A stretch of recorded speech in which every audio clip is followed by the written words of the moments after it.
प्रिय भक्तगण, आज हम आपको एक कथा का श्रवण करा रही हूँ जो सुनने मात्र से आपके जीवन में सुख, संपत्ति और धन की वर्षा होगी। तो चलिए कथा को प्रारंभ करते हैं।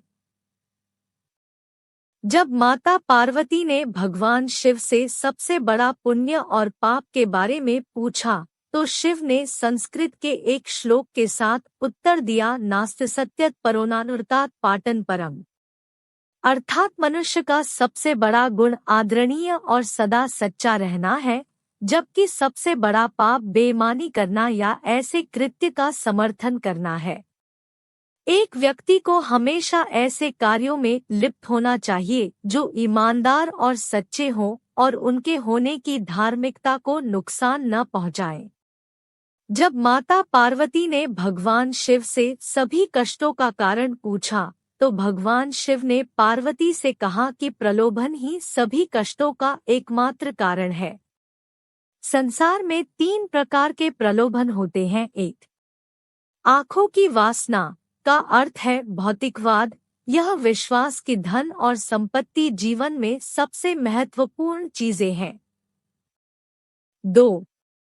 शरीर की वासना का अर्थ है सुखवाद। यह विश्वास के जीवन में किसी भी चीज की तुलना में आनंद सबसे महत्वपूर्ण है।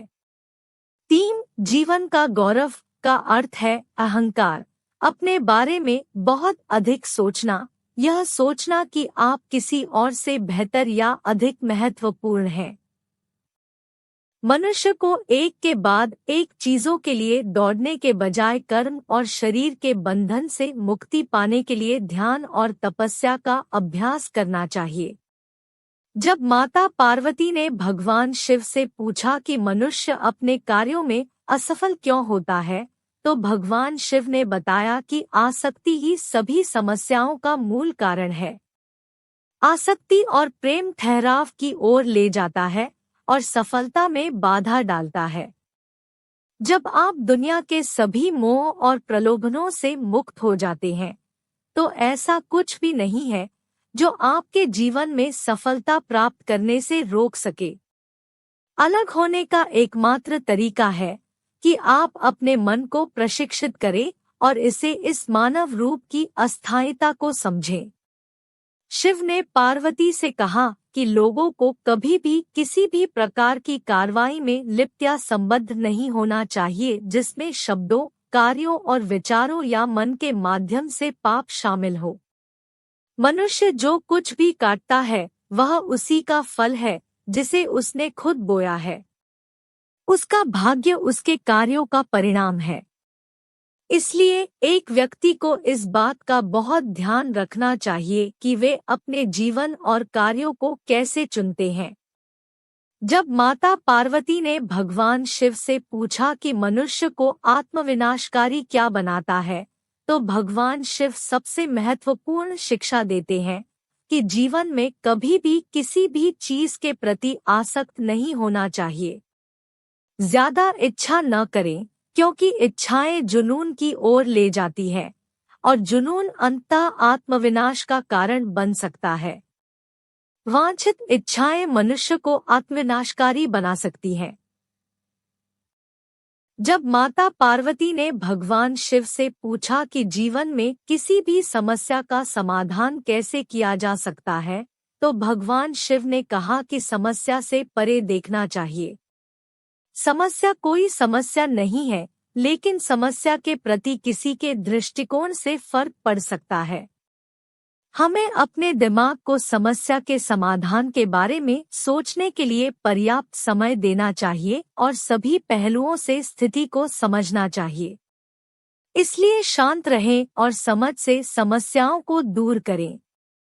जब माता पार्वती ने भगवान शिव से पूछा कि वह क्या है जो मानव बुद्धि को नष्ट कर देता है, तो भगवान शिव ने बताया कि अहंकार मानस बुद्धि को नष्ट कर देता है। बहुत अधिक अहंकार आपको जिद्दी बनाता है, और जब आप जिद्दी होते हैं तो आप दूसरे लोगों की नहीं सुनते हैं या उनकी सलाह ले वे लोग जो आपसे बेहतर जानते हैं और शायद अधिक अनुभवी हैं। आपका अहंकार संभावित रूप से आपकी सफलता में बाधा बन सकता है, और यदि आप किसी भी प्रकार के मार्गदर्शन को अस्वीकार करते रहते हैं तो आप खो सकते हैं। भगवान शिव हमें अहंकार के बिना जीवन जीने का उपदेश देते हैं, क्योंकि अहंकार कहीं नहीं जाता है, लेकिन यह आपको स्वयं से दूर ले जाता है। जब माता पार्वती ने भगवान शिव से पूछा कि वास्तविक सुख क्या है और किस प्रकार का सुख अधिक समय तक रहता है और क्या नहीं, तो भगवान शिव ने बताया कि खुशी से जीना इस बात पर निर्भर करता है कि हम अपने आंतरिक जीवन में कैसे हैं, हमारे विचार, भावनाएं, विश्वास और इच्छाएं।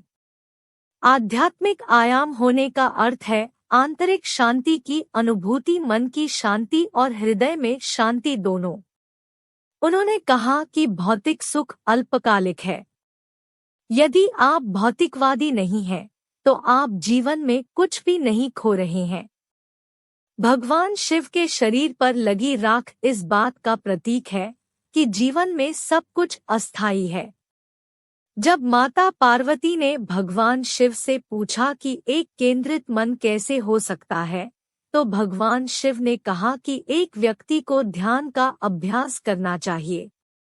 बहुमुखी स्थितियों से निपटने के दौरान एक ध्यानपूर्ण दृष्टिकोण के साथ वह उन्हें शांत दिमाग से संभालने में सक्षम होगा और विषय के बारे में बेहतर स्पष्टता होगी। भगवान शिव को महाकालेश्वर के नाम से भी जाना जाता है, समय के महान देवता। जब माता पार्वती ने भगवान शिव से पूछा कि दुनिया की सबसे कीमती चीज क्या है, तो भगवान शिव ने बताया कि समय ही समय है, दुनिया की सबसे कीमती चीज। इसलिए किसी को भी यह कीमती चीज देने से पहले बहुत सावधान, चयनात्मक और दृढ़ निश्चयी होना चाहिए।